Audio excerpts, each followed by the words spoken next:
the morning on the Project Connect platform. I'd like to introduce our speakers, Ms. Cristiana Peruzzo, the CSR strategist of Innovate Advisory Services, Mr. Vikas Putran, the Vice President for Alliances and Operations of Give India, Ms. Pushpa Aman Singh, the CEO of GuideStar India, Ms. Harsha Mukherjee, the founder of ECJA, Ms. S.P. Selvi, the Executive Director for Credibility Alliance, Dr. Neelam Gupta, founder, president, and CEO of the Arrow Foundation, and Anil K. Shetty, the co-founder of the World Peacekeepers Movement. And we have joining us by phone Mr. Ruzan Kumar, the editor of www.csr.in. Thank you. Welcome back. We continue from the last session that we had on partnerships and synergies. I think it's quite logical to take it forward to Project Connect. And we have here with us a very august panel of organizations represented by their heads and responsible persons. And we are going to discuss now how to connect the projects or how to connect the partnerships, basically, as we started last time. And I added a dimension of community angle to it, or a community stakeholder also to the partnerships. So though they are not active participants in the sense that they do not come forward and strike a partnership in a proactive way, but nevertheless they are our partners, and both the partners, NGOs and the corporates, are responsible for that particular dimension, and both work with them. Corporates in their project affected areas, they are affecting communities, they are working with them, they are working for their welfare. NGOs by and large are taking communities forward in whatever issues that are, their development goals they set for themselves, and the national goals that we all know.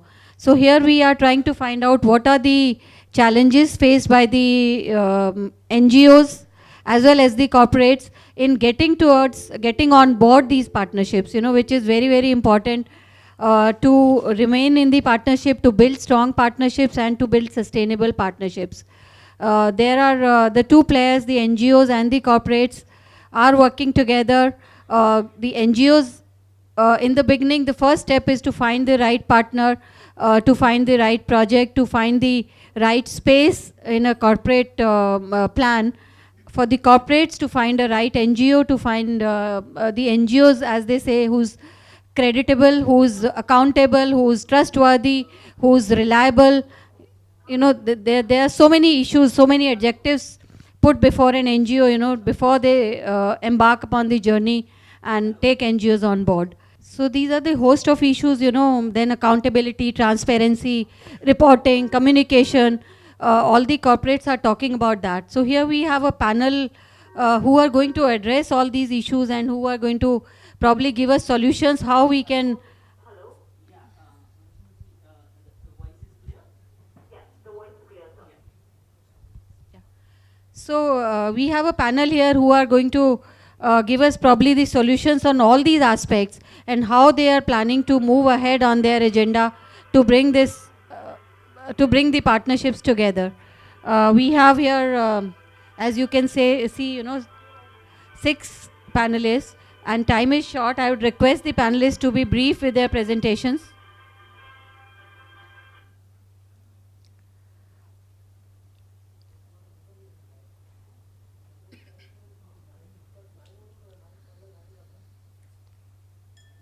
I would request them to be brief with their presentations. First of all, may I request Selvi from Credibility Alliance to come forward and give her views on this, because Credibility Alliance has been working in this area of providing some credibility to the NGOs and the platform which they rightly need for the corporates, to trust them and to build their confidence in the organization. Selvi, kindly be brief. Thank you.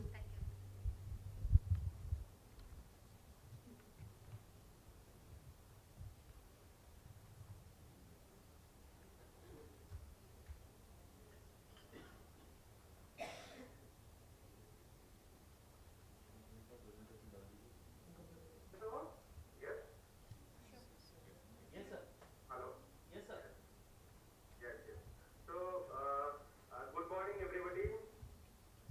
Respected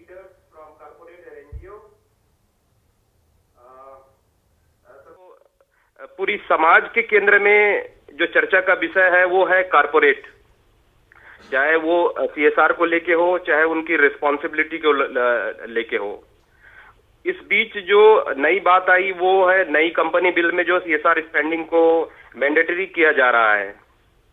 मुझे लगता है कि ये CSR spending जो mandatory है वो संसद में जरूर पास हो जाएगा। अभी भास्कर चटर्जी जी ने जो पिछली बार एक कॉन्फ्रेंस में ये बात कही थी कि यदि कंपनियां CSR स्पेंडिंग को करती हैं, मैंडेटरी की जाती है, तो इंडियन कारपोरेट्स को 27,000 करोड़ रुपए जो है खर्च करने होंगे।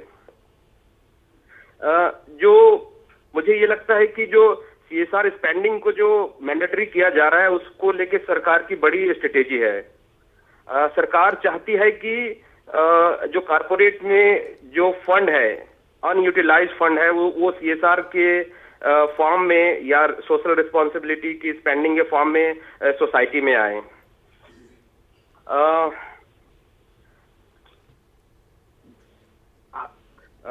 हमने 4-5 सालों में जो स्लो डाउन में हमने जो देखा है।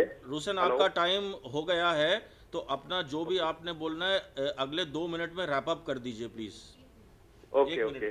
सो मेरी जो बात यह है कि इफेक्टिव जो पार्टनरशिप है NGO और कारपोरेट के साथ। देखिए, बात वहीं पर आती है कि ये सारी स्पेंडिंग जो बड़े पैमाने पे जो होनी है वो करने के लिए कारपोरेट के साथ एक बड़ी चुनौती है। वो NGOs को आइडेंटिफाई नहीं कर पा रही हैं कि कौन सी NGO उनके एरिया पे या एक्सपर्ट हैं।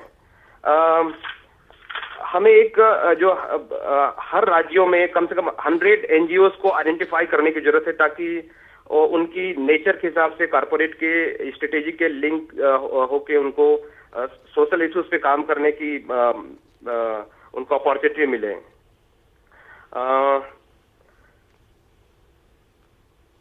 ठीक है, thank you Roshan. On behalf of the panel chairman doctor Neelam Gupta, thank you very much. Thank you so much.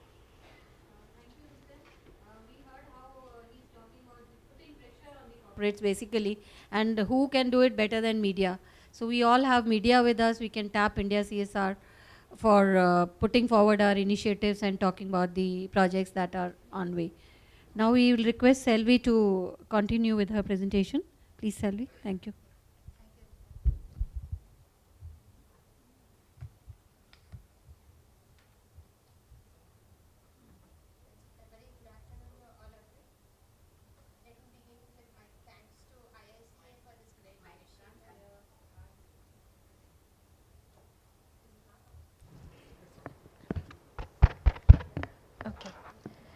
A very good afternoon to all of you. I would like to begin by thanking IICA for this great and a very timely initiative of organizing such an event, and their partners Samabhavna and others who have been collaborating in organizing this event.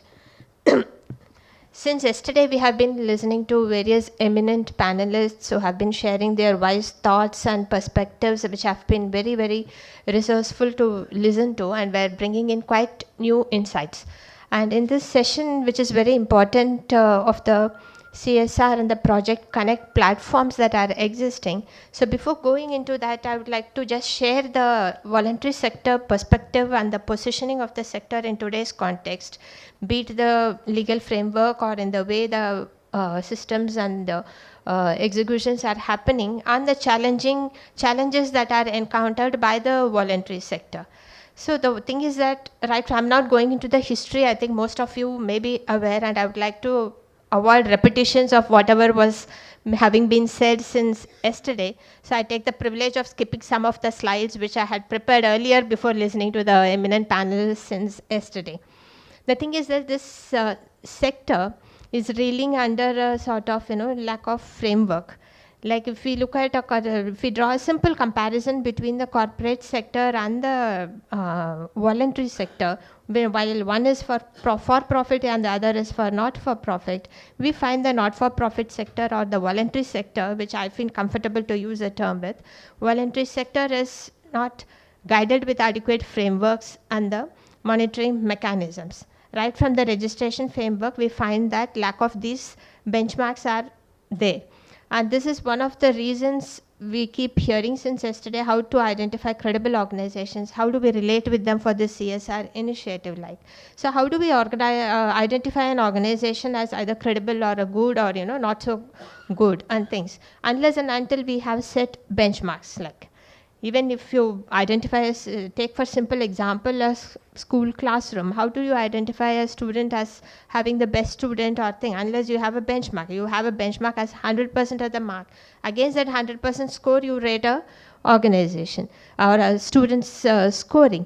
But such mechanism is absent for a performance of an voluntary organization. And therefore, this question keeps on reeling back and forth again. How do we find an organization and a credible organization to relate with? But that does not mean that because of lack of mechanisms, we are also not trying to say that there are not good organizations or good initiatives or program executions that were not happening. We all are aware that this sector has been receiving funds both from the local sources, which is Government of India used to be the one of the, or still is the one of the major donor to this sector. And apart from that, we also have funding coming from the foreign sources. So how do the foreign donors relate with the voluntary organizations in India? And what are the benchmarks? How do they identify and relate with this thing? These are some of the thoughts that keeps coming. And today we have the CSR and the corporate initiatives also having the same questions in their minds and thoughts, which are quite valid. So the challenge is, how do we showcase ourselves the credibility of the voluntary sector? So I'm not going into the many of the things, as I said, that we have been hearing since yesterday. So this is a figure that we normally quote to thing. We don't have an authentic figure, but this is a figure which we are popularly now referring to after a study that emerged from the sector itself. It is said to be 3.3 million NGOs are working with in the country. So that shows the vastness of the sector and the type of programs and the work they may be. We have variety of NGOs working with health, education, research, advocacy, academic, rights-based, and land rights, and many issues, variety of issues are there. So it is, why I'm saying this is because the complex nature of the program conducted also brings challenges in developing the benchmarks. Whether the benchmark for a organization working on right-based or land-based, will it be applicable to another organization? Which is actually, I'm talking from the programmatic perspective, this is. But beyond the programmatic perspective, there are common areas which are binding most of the organizations together, which are some of the elements relating to your governance, relating to your management, relating to your financial management, relating to the audit and other statutory compliances. These are common to most of the organizations that are getting registered today in our country. Drawing context to the CSR, we heard since yesterday that the economic growth of the country being projected to from 7.5% to 8%. Last week there was a meeting which was organized by CII, which was their annual meet and a national conference where the Prime Minister of India himself was present, and he was trying to say that India is promising about 8% growth annually. But actually economists put a figure little 0.5 to 1% lesser than that, but it is somewhere reeling between 7 to 8% growth that it is going on. But still, compared to other global countries and the European performances, although India is said to be steady, but still the formidable challenge before us is the growing disparity between the rich and the poor, which we also heard from Dr. Chatterjee yesterday, who also mentioned that this is being the constant challenge, whether we address it through the voluntary initiatives or even through the corporate CSR initiatives. Unless and until this issue is addressed, I think meaningful results might be difficult. So it is in this scenario that the voluntary sector is still facing the credibility question and the lack of benchmark in which it is working. So I'll just come to the point, because Neelam already cautioned me that time is very short. I don't want to put the time management under risk. The thing is that in such a scenario, way back in 2003, 2004, this question was already debated within the sector.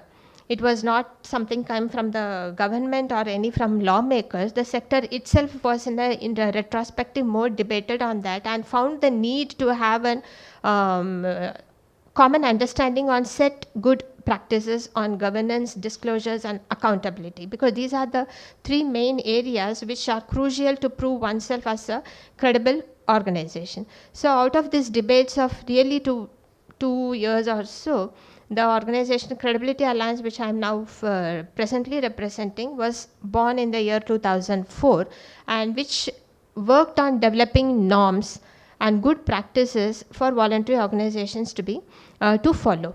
So they were based on 2 levels. One is called minimum sets of norms, and the other was a little above that is the desirable sets of norms.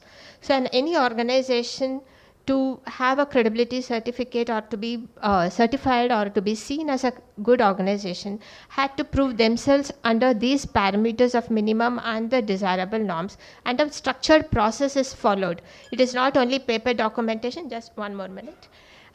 It's not only the paper documentation, our process also involves a physical verification. An independent assessor would also visit that organization that is applying for accreditation. So we do this entire activity, which is called as accreditation of NGOs. And finally, at the end of the process, once the organization is found qualified, a certificate is issued to them called accreditation certificate, which is valid for a period of 5 years.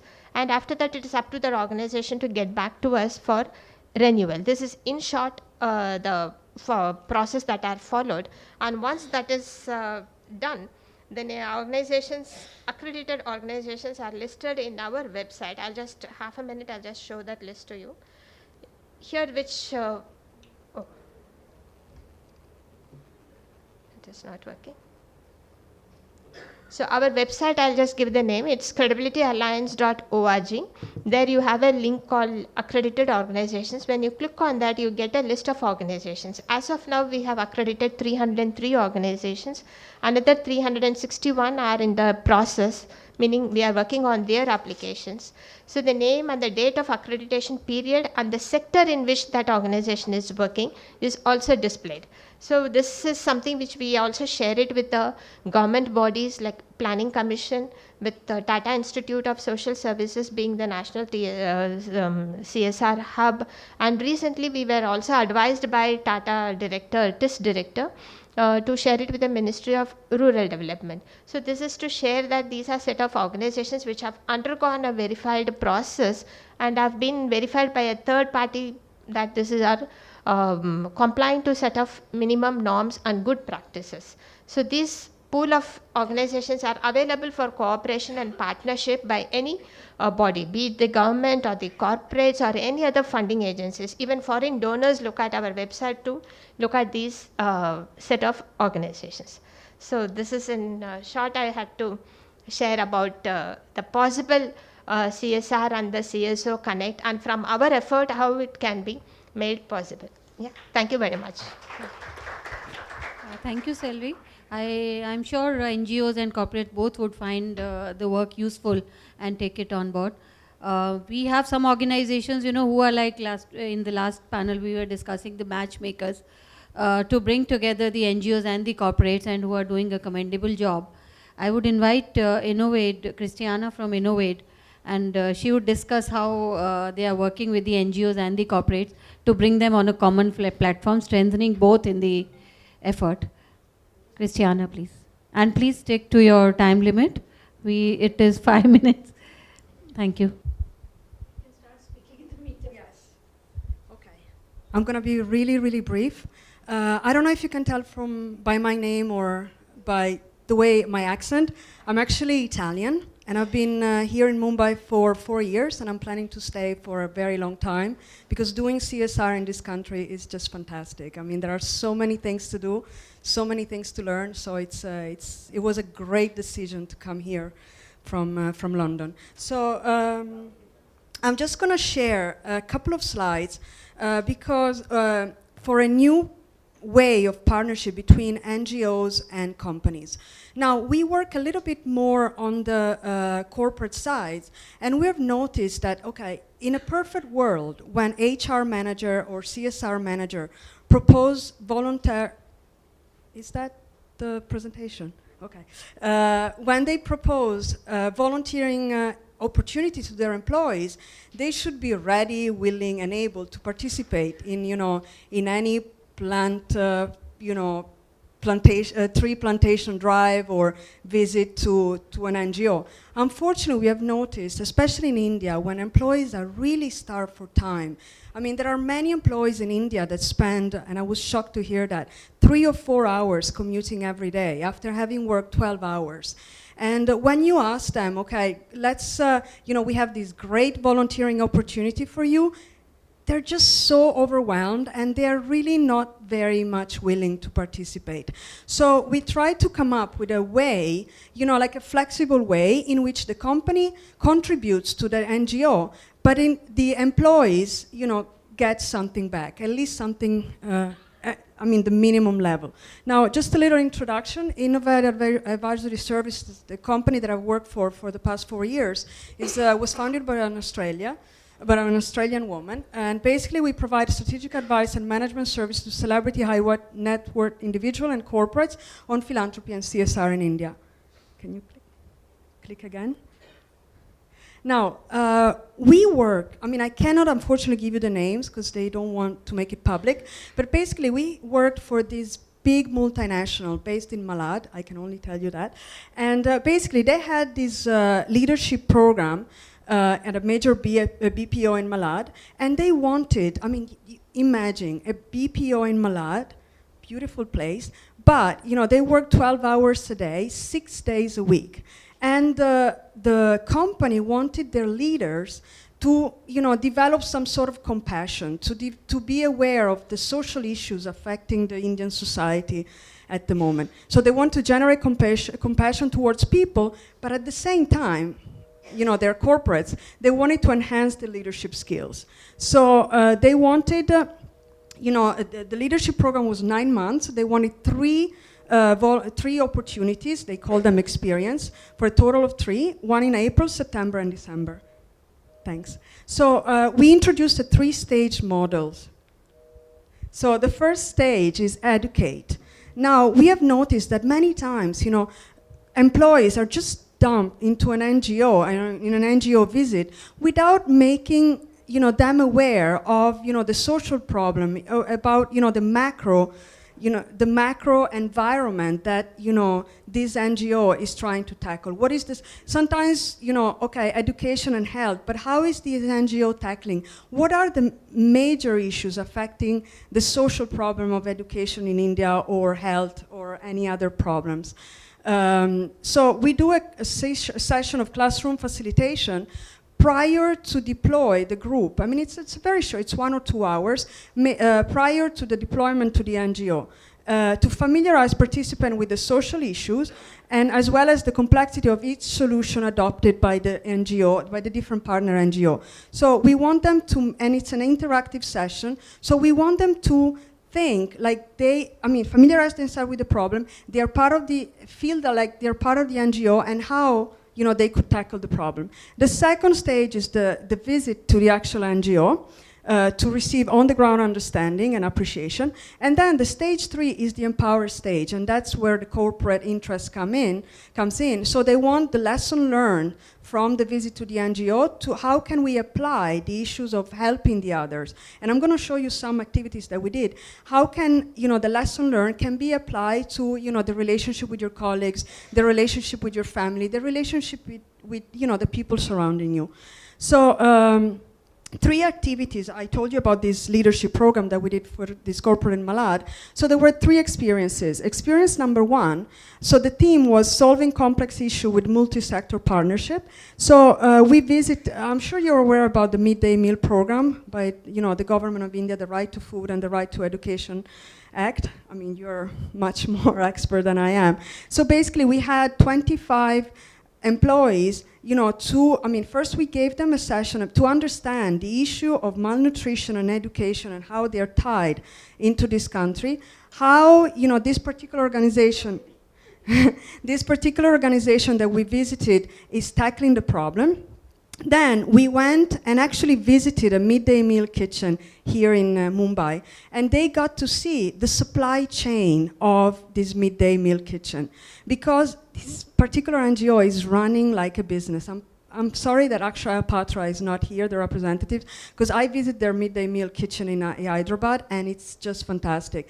They, in one kitchen, they prepare lakhs of meals in a couple of hours. So we wanted to familiarize themselves with what are the challenges that this NGO is facing to produce these meals and to tackle education and malnutrition at the same time. And then, we visited an elementary school, and they got to actually see the results of the work of the NGO. And then at the end, we came back and we saw, how, it was the corporate that did, how the lesson learned could be applied to the everyday work life. Then the second experience was the Ravi Social Business Tour, and actually that happened yesterday. And the people of this NGO were actually very surprised, because it was the first time that they had a large group of of Mumbai people visiting a slum. And when we proposed it to the employer, because it was a surprise for them, most of them were so scared, because there are so many people in this beautiful city that have never seen a slum. And I'm not gonna, it's a challenging environment, but we wanted to highlight, the issue of thriving against all odds, and how these people, these incredible people are really thriving. We visit the business side, the industrial side. We visit the home of some of the people. Bas. That's it. Thank you. Thank you, Christiana, for that engaging presentation. And this is a real issue. The corporates get a shock of their life when they visit the areas where NGOs are making their way ahead and really working day in and day out with the community. So that bridge is really important, and the organization is doing a good job. We now invite Guide Star Pushpa to make her presentation. That is another organization providing an online connect to the NGO and corporates. And let us see how they are moving forward. Request you to again be brief and for 5 minutes, please. Thank you. I know you're going to shunt me out, so I'll just breeze through as much as I can. So how many in the room are from corporates, if I may ask you to raise your hand? Okay, much above my expectation. Great. The first slide, please. So to me, when I go to these conferences here, some months ago, it was there at Taj Lands End. There were 2 preludes, one in Delhi, Bombay. So last 2 months, I've been to at least 4 such meetings which are trying to connect corporates and NGOs, government to a certain extent, but by and large, bringing NGOs and corporates together. And to me, it always looks like this, in the room and outside the room. During tea breaks, during lunch, during cocktails and the networking dinner. I don't know how it was last evening, I wasn't here. So why is it like this? Because we're doing a lot of stuff to bring the two together for partnerships, but we're always not facing one another. The next slide, please. So I'm going to first speak, what I think the corporates have questions on their mind. It's always like, can NGOs do a good job? Christiana talked about Akshay Patra running like a business. There's always this concern about, are NGOs cost effective? Yesterday, Mr. Anant Nadkarni talked about when they started running SHGs, they could set up lakhs in place of 5,000 very quickly. So there's always this question, we are a big corporate, we are pan-India, we do CSR globally. Can these NGOs scale up? They all look the same. Who are the good ones? Who are the not so good ones? So these are all questions that they're always grappling. And then there's also this concern, I think in the morning you all talked about bringing the community's voice into this. So often there's this lack of trust between the corporate and the NGO, and also the NGO in a sense being a middleman or the person in between. Are we really getting to hear what the community needs or feels like? And all of this to me is like, can I trust them? Is all of it put together in one sentence. And there may be people in the room who may not want to identify themselves if I ask, do you trust NGOs? But as someone who's been in the NGO world, for the last decade, and before that for an equal number of years in the corporate sector, I can tell you that even today there's a huge lack of trust. And we need to kind of build on that first of all. And then the partnership can happen. The next slide. So if I just flip this now, looking from the NGO side, for the last several years when I was working at Give India and now at GuideStar, we're trying to kind of tell people, there are filters, there are sieves that can separate the good from the not good. And like any sector where you have bad corporates and good corporations, there are good NGOs and the bad NGOs. So, excuse me, what happened? So, these are the voices of NGOs who are trying to kind of identify themselves as the good ones or the not bad ones.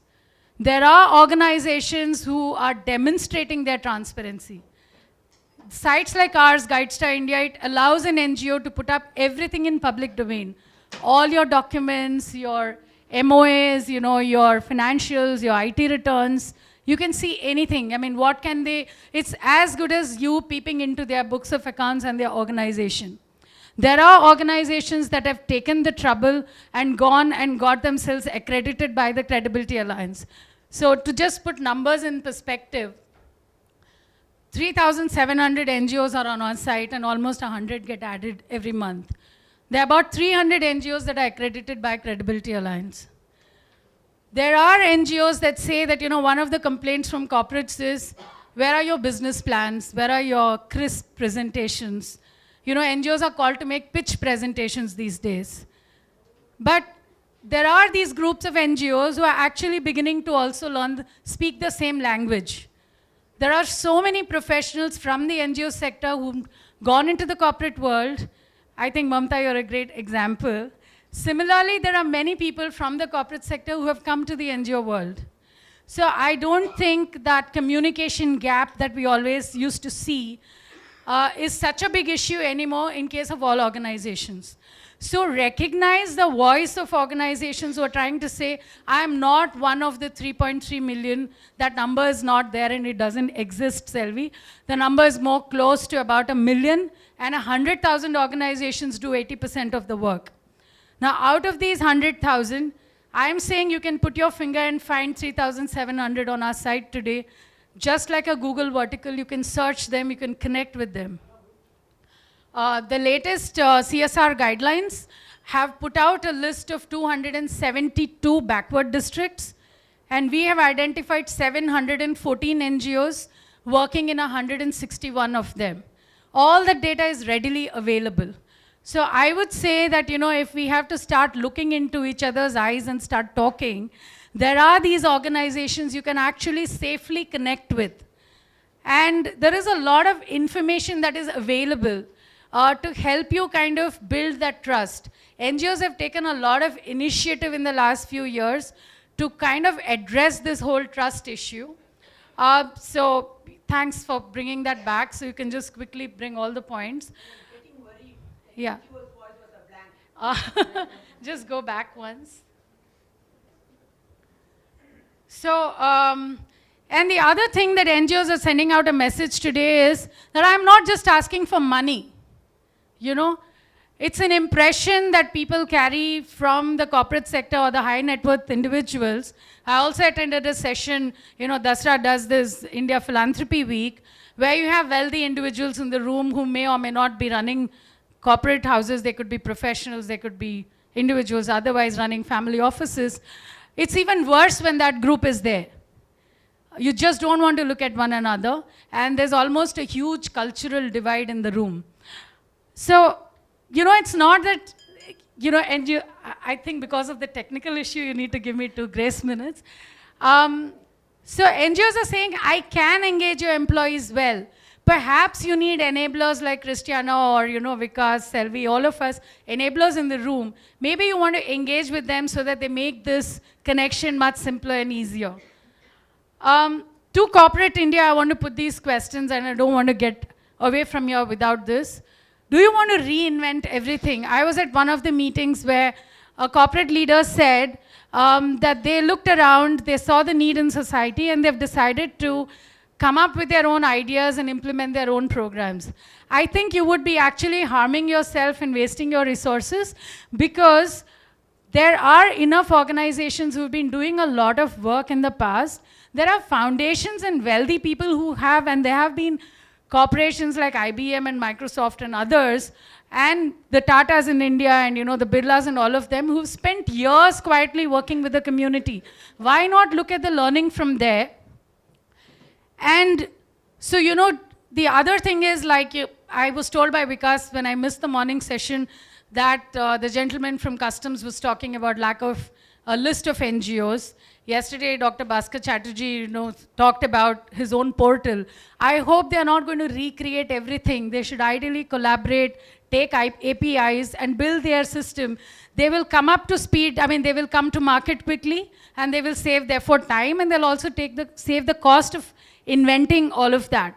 And if you want us to be known, we got to spend on our own branding and marketing, and eventually that money will go out of the contributions you make to do community work. So I would say it is a very sad story if corporates are not going to take that additional effort, and today technology enables you to find these organizations right from your desk. So please take that little extra step to find, rather than put the onus on NGOs to spend on marketing and figure out where you are and try to connect, come to meetings like this and still just not be able to see face to face and shake hands. So that would be a real shame. The other one point I want to make is that, do you want to work only with the biggest and the well-known organizations? I always carry this little Safa to kind of prove my point. This is like the traditional way of father finding a bride for his daughter. You're just running after the ones that are well-known and then go and fit and say, let's get married. There are actually a lot of wonderful organizations out there who could be small, and it's not bad to be small if you're working with the community.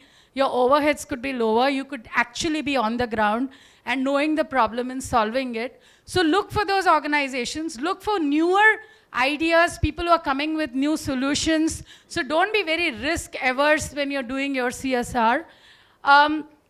Look at new solutions. The next slide, please. Yeah, go further. I will. These are all the enabling organizations, who have come in the last 12 to 13 years. I have mapped all of them here. And everyone is just a Google search away or a Blink search away. This is our website. It's literally the gateway to the world of NGOs. The search bar pretty much works like the Google search. And those are various organizations who've been using the database already. This is just stop a minute on the map of India. All these places are already covered by NGOs on our site. You can actually click on these balloons and locate the organization. And this is my last, the next one. So on our site, this is for Mumbai Mobile Crash, their profile, you can actually see transparency icons about the organization. You can actually see who else is supporting this organization. It is all seamlessly connected to their sites. You can see that Edelgive Foundation, Give India, British Asian Trust, all of these are supporting this NGO. Credibility Alliance has already accredited them. So a lot of information of the sector has been organized. So it would be really nice if corporations actually use this kind of data. Thank you. Pushpa, that was really engaging. And I think I also agree with Pushpa, whether we are engaging NGOs or engaging with NGOs, there is a lot of difference. Most of the corporates are engaging NGOs, forgetting about them, and allow them to do their work and then crib about not having been done, These are the problems, and we better engage with NGOs in a more meaningful manner, sustaining the relationship, building competencies of each other, and also supplementing and complementing the works. So this is very important, and the vastness, as she's talked about, bringing more NGOs on board, working with smaller NGOs, I think that will really pave way to more development work happening. And now, without losing any time, I would invite Harsha to bring her work and her vision forward. She belongs to Ekja Society, and they are also another enablers, providing a platform and connect for NGOs and corporates. Thank you, Harsha. 5 minutes for you also, please. Thank you.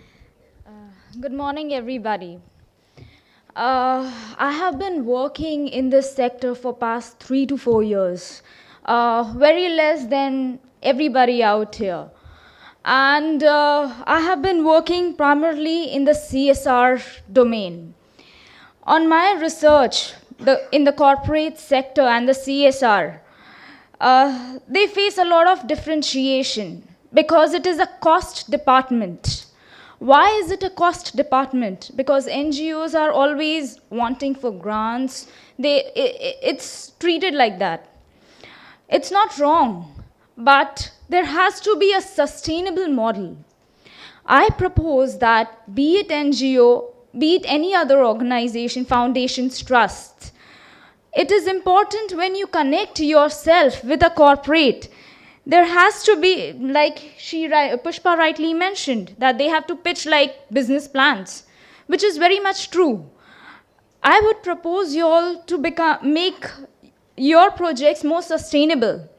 Now, if CSR is just on the project basis, as mentioned by Mr. Bhaskar Chatterjee, 3 years they will be engaged with you all. And then if they are not there, educational project for 5 years will not sustain. A student will just study for 3 years and then move on if you do not get any fundings.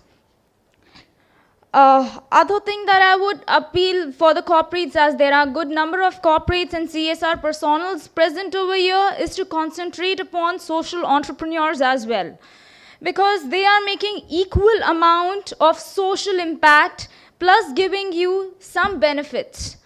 So CSR, we cannot confine only up to NGOs and giving and philanthropy. It is much wider as a topic, wherein apart from just philanthropy, the sustainability of how philanthropic is your philanthropy is also a question. How long will you keep on giving? So this is my short appeal. I believe this is the shortest. Thank you so much. Thank you.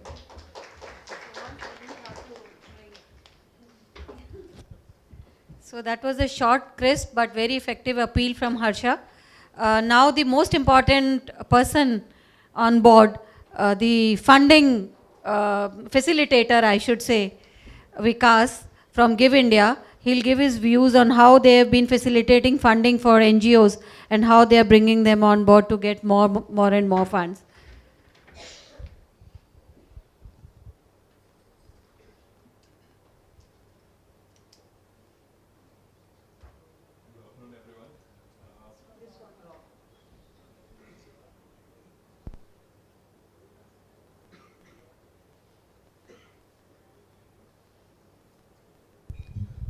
Can you all hear me now?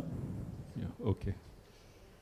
So I just wanted to run through some strategies of fundraising, the art of giving. Like Pushpa mentioned, I think there's a lack of awareness on, there are organizations which are enablers in connecting corporates, NGOs, brands, and there are a lot of creative ways of going about partnering these three core aspects.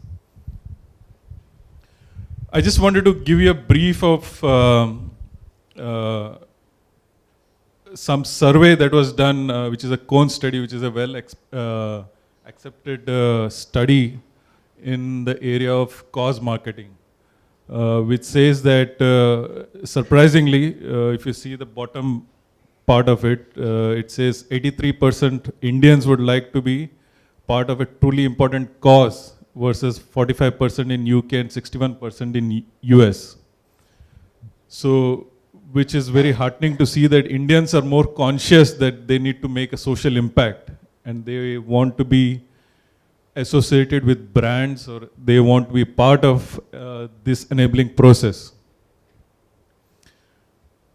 Just some analytics on which causes get the most attention. This is based on our database.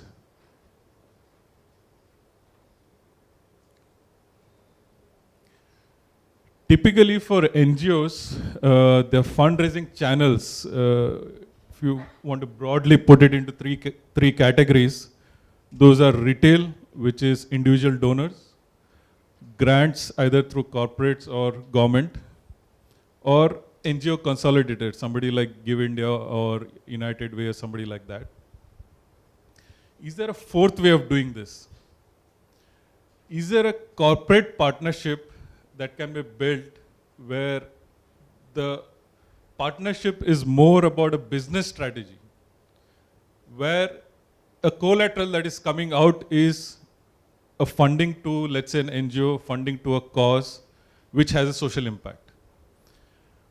Why that becomes important, for example, in a core business strategy, is there a way where we can bring the customer of a brand, the brand and the NGO together? Why you would want to do that? Because for an NGO as well, for a cause, typically every cause you need to have sustained funding for that cause to have an impact on that cause. If you call it education, if you call it health, whatever, it needs a sustained funding to have a social impact finally. How do you kind of build that sustainability? You have to have the key stakeholders involved. You have to have integration of the funder, the NGO, the implementing agency, the beneficiaries. And you have to imbibe the culture of giving, the culture of making a social impact, the culture of making it sustainable. So is there a way that when we put these all three together, for example, can the brand, and by that sense the corporate, can it bring its power of reach to the donor or to the beneficiaries into this whole partnership? Can it offer its existing platform that it does business in? Can that platform be used to either deliver the social impact or facilitate it? Can it provide an avenue if somebody wants to make a donation?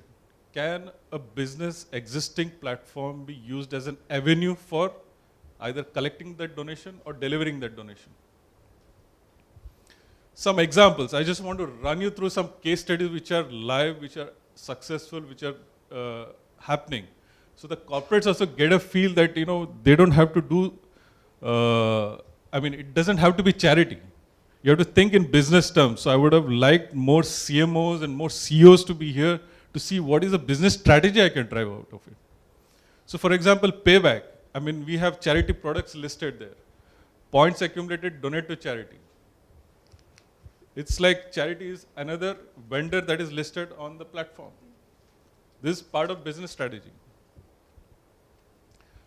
TCS, they have an internal rewards and reward recognition program where I accumulate points. Again, there, apart from all the other products, appliances and all that, charity products are listed. For example, Akshay Patra products are listed here. So you can donate to charity. Make My Trip. Make My Trip is a travel portal. On Make My Trip, we have an option when somebody books a ticket, for example, Mumbai, Bangalore, he gets an option at the bottom saying, you're going to create a carbon footprint. Do you want to reduce a carbon footprint? So Make My Trip is just facilitating this, offering the platform. Right there, there's an avenue for the customer. There's one click. He says, okay, I want to reduce my carbon footprint. Donate this much amount. It goes to an NGO which plants trees on behalf of the donor. So this is providing a very simple way because the donor is also looking at an avenue which makes it simple, enables him. Right there, one click, it's done. Right? This is another e-commerce portal, Pepperfry. Now, there they have an option which says, do you want to contribute 10 rupees to a certain charity product, and Pepperfry is matching that. This is part of the business strategy. How does this all impact various participants?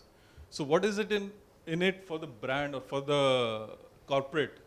There is brand value, there's customer loyalty, there's the social impact, which is for the NGO, customer acquisition for the brand or the corporate, the viral, you can take that whole social impact viral. Next. These are some of the feedbacks. Next. So for example, we did a survey on some of these people who donated through Make My Trip. And this is the feedback that they came back with. Customer of Make My Trip said that I came back to Make My Trip because you offered me this option to donate. So it was a brand differentiator, which is part of the core business strategy, which Make My Trip is interested now in pursuing this, that I want to make it sustainable, I want this option here. Because Make My Trip is able to differentiate that from Yatra.com or for matter any other brand. So it becomes part of their core business strategy. We could collect demographics, which is again the brand is interested in. Then this is where, for example, in a cause marketing campaign, you can actually, once you have a donor base, you know these are the kind of donors, you can segment that to say, what is the segment that is donating, and is there a parallel that I can draw with the products they are buying on from my product portfolio? There are a lot of business intelligence insights that can be drawn, which are valuable for the brand and the corporate. I just want to run through some quick examples of successful campaigns. These are some worldwide campaigns. So all of these are part of core business strategy. So if you notice in my entire presentation, I didn't talk of CSR. It's part of business strategy. So the corporates have to think of part of business strategy. As part of your business strategy, you can make social impacts. And there are ways and multiple ways of doing this. Thank you. Thank you, Vikas. We are really short of time. I think we can't get into comments and all. We have a surprise element here who's throwing his hat in here. This is World Peacekeepers Movement. He'll only tell us what he's doing here and how he proposes to be in this domain. 100 odd people in this auditorium.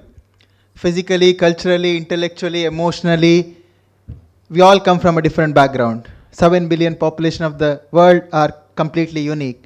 Yet we share one common desire, a desire to be peaceful and happy. We, the World Peacekeepers Movement, started a year ago with the mission to establish peace in everyday life. Founded by Dr. Huzaifa Karakiwala and myself, Anil Shetty, as an online movement, today we stand with more than 500,000 people across the globe are a part of our movement. We call them as peacekeepers. We have several projects running under the movement. We have a website called peace.org and an e-commerce portal for merchandising, which carries peace messages used for corporate gifting. We publish books on peace. Two of our popular books are Making of I and the 7 Human Values, collection of short stories, real life stories, where people share their learning experience. We are in the process of our third book, I, the Celebrated Indians, which will carry the learning experience of 100 top celebrities of India. One of our most innovative initiatives is Peace Clubs or the Peacekeepers Club, structured somewhat similar to Rotary or a Lions Club, tailor-made for college campuses and the corporate campuses. There is a governing body run by the students or working professionals. They come together, engage them on a monthly basis. There are programs like we do a workshop on non-violent conflict resolution, relationship building, democracy, human rights, and establishing an inspirational library, share a meal concept, working for local NGOs, celebrating the Peace Day, and so on.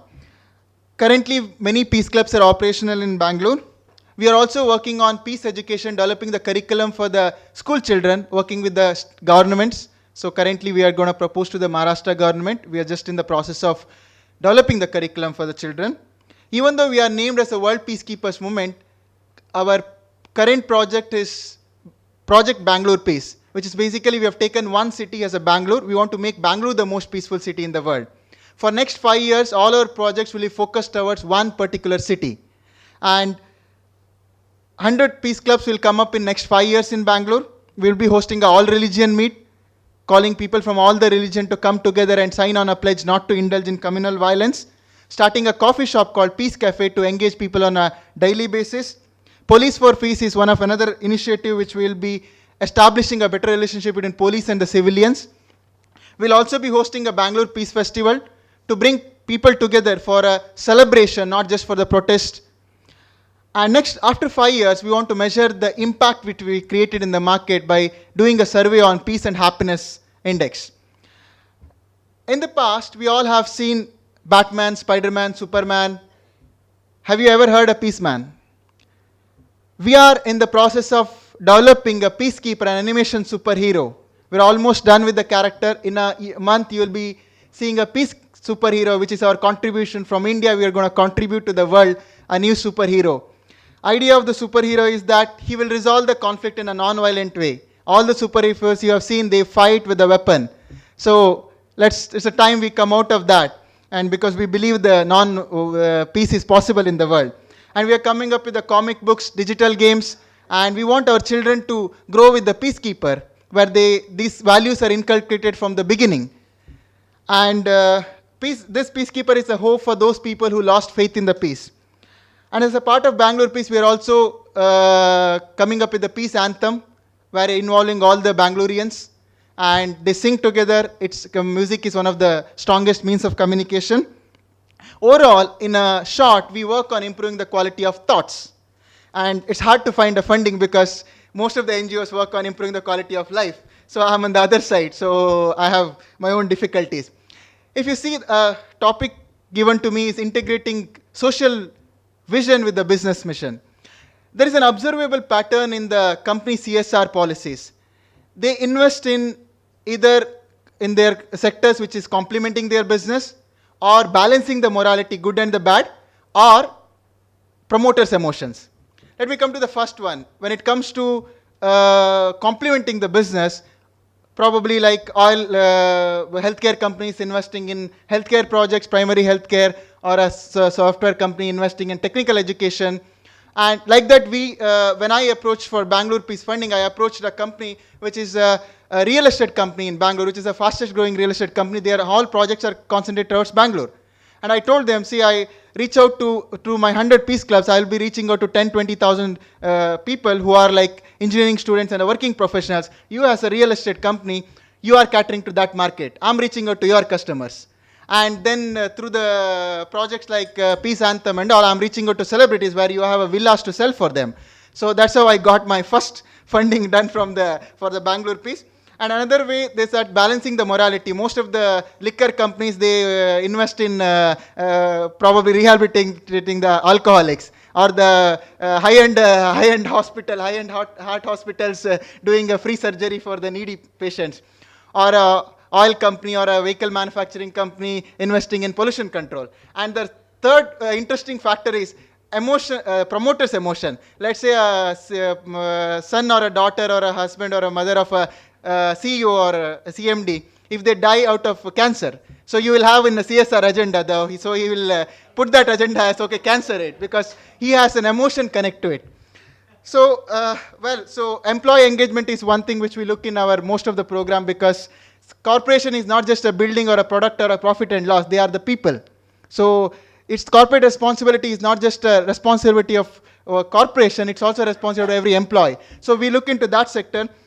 Probably in last 2 days, we have been meeting each other and greeting each other in a very professional and formal manner. So people connect to each other with the emotions. I would request all of you to get up, hug a person next to you, and let's connect to emotionally. So that's the humanity what we got. I would request all of you to get up, hug a person next to you on both on the right and the left side. Please. I would appreciate if everyone does that.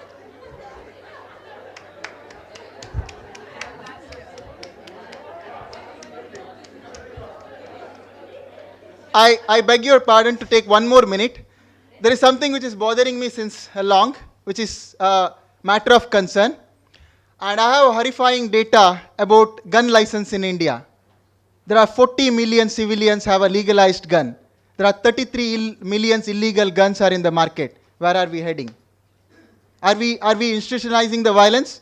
So I'm just drafting a letter to the government. I will be meeting the Home Minister along with Karakiwala. So we are demanding the government that stop these gun licenses. Why does civilian needs a gun license?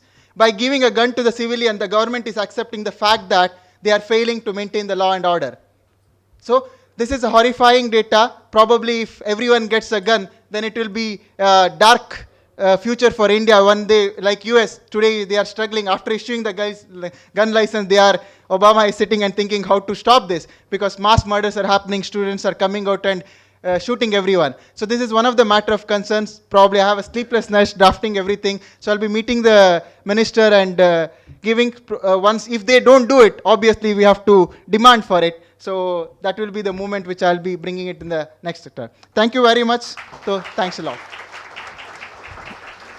Thank you, Anil. That was an eye-opener, and in the sense that we really need this, though there are no measurable outcomes of peace per se. You know, how will you measure whether a person has become peaceful or not?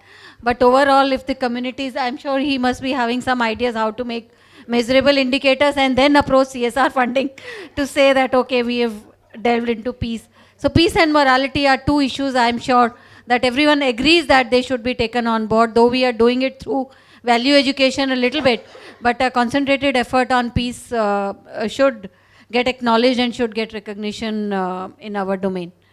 And now I think we have only 5 minutes for question answers. We'd welcome if anybody has anything.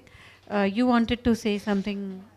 I just want to say one sentence is CSR can make India or a nation dependent or independent. So I would urge the NGOs or the entrepreneurs or everybody out here to make our nation independent rather than being dependent on only the charities and donations. So let's make it more sustainable. Thank you, Harsha. Any questions, please? Yeah. Okay, the first suggestion was, the first suggestion, I'm just borrowing from her, was, can we have an extended 5 minutes of this last speech after lunch? It'll keep us awake, okay? Maybe you can prepare, all right? Yeah. Sorry, Harsha, this question is addressed to you. Yeah, the suggestion to make it sustainable, yes, it frightens us. What will happen in the 37th month, right? Any suggestions in terms of how to make a project sustainable and more business-like? If you have a donation-oriented project, make it such that somewhere or the other you can involve a business plan, because you cannot keep on expecting funds. So there's always a way out. Like CRY, they support a number of children, but they do support themselves with selling of cards, or even they have merchandises. So they keep on going because they have something to back upon and don't have to depend upon charities and donations. So this is what most of the NGOs can do. Thank you. Thank you. I would like to add that I think we should all have exit policies in the projects, so that there is a particular goal, there is an objective, there is an exit policy. After that, once we leave with our proper exit policy in place, though the development work might remain to be done still, we could take it up as another project, take it up, further upscale it, but the exit policy should be there, and empowering the community to take on the good work is another way of probably, This is Venkat Rola here from RPG. Forward. While funding is necessary for corporates, for many of their projects, one way to look at is corporates are looking for a lot of services from the NGOs. Look, for example, a corporate running a school program.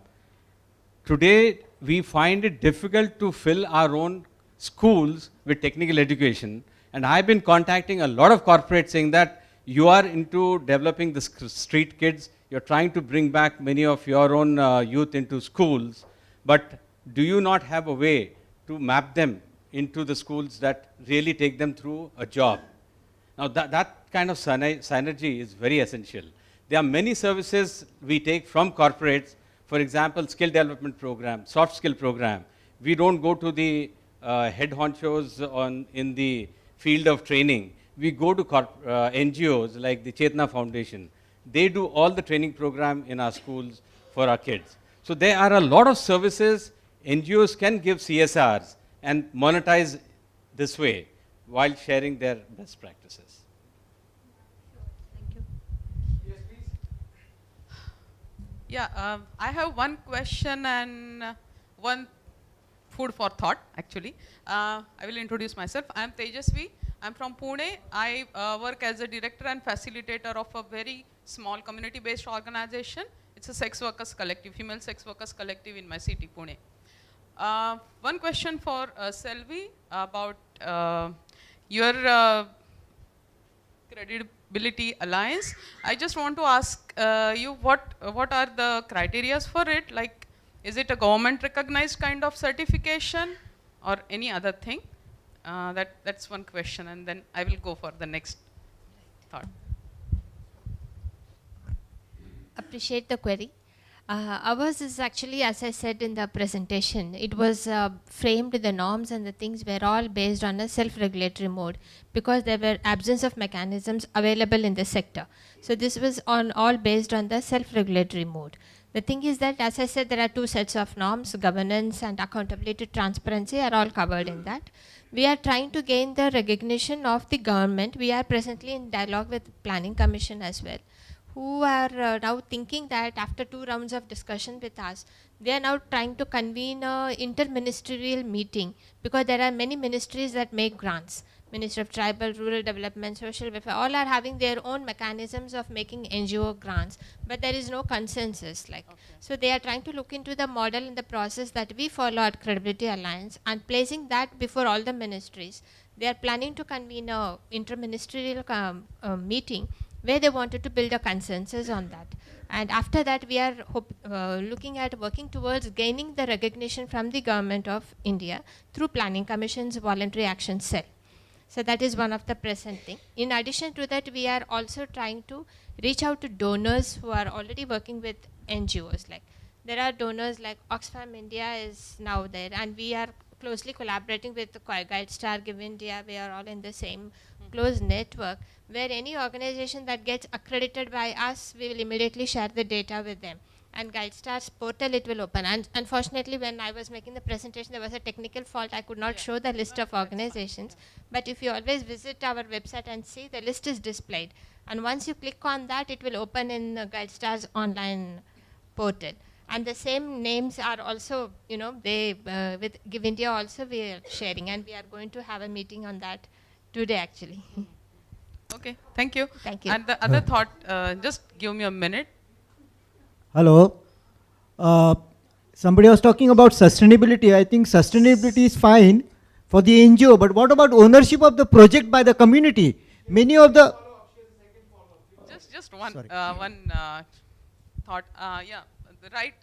On that track only about sustainability, I was willing to share that food for thought to you, everybody. See, we are very much talking about NGO and CSR and all these things, and sustainability for many, many issues who are at grassroots level or whatever you call community-based level, they are very intangible kind of things for us. When we talk about such problems beyond business, beyond sustainability and beyond philanthropy and entrepreneurship, like for that matter, where I work with female sex workers, how you are going to talk about sustainability with them? It's a very complex thing. There are many issues in our society which are beyond all those things, the terms which we are using here right now. So I think we really need to think about all these aspects, because when it comes to sex workers issues, we always think about either HIV, AIDS or rehabilitation and rescue. I think all those things are not very practical. But empowerment, yeah, I do understand. There are so many things which we can do about empowerment, but for that we need to have some sustainability of constant support for sex workers. Not only sex workers, there are many, many groups like that. And so constant support for those kind of initiative is required, and they are not going to give immediate results and impact, and no business model will work maybe with them. So we need to think about it very seriously. Thank you. The answer to that is, for example, we are running... we are running out of time. Maybe we could take this discussion to the outside and while having lunch. One quick thing is, we are actually looking for women of this kind who would take up driving as their career, and we are training women in driving. So we are looking for strong women who've gone the hard way in life, and want to rehabilitate. And I'm sure So that's where the sustainability synergy can comes be in. built in any project, whether it's with sex workers or with any other community for that matter. There are several ways, and maybe the discussion could be taken to the lunch hour. Yeah, okay. Just half a minute, please, because we're really late. I just want to sound a note of caution out here. Harsha talked about CRISE card program. They've actually discontinued it. NGOs should be very careful when you think of how you want to earn revenues. You can actually get into suicidal activities, which will take you away from your core work. While I am all for sustainability and for building, revenue models, one, you have to look at the legal changes in the country. You can lose your tax exempt status if you're beyond the charitable activities.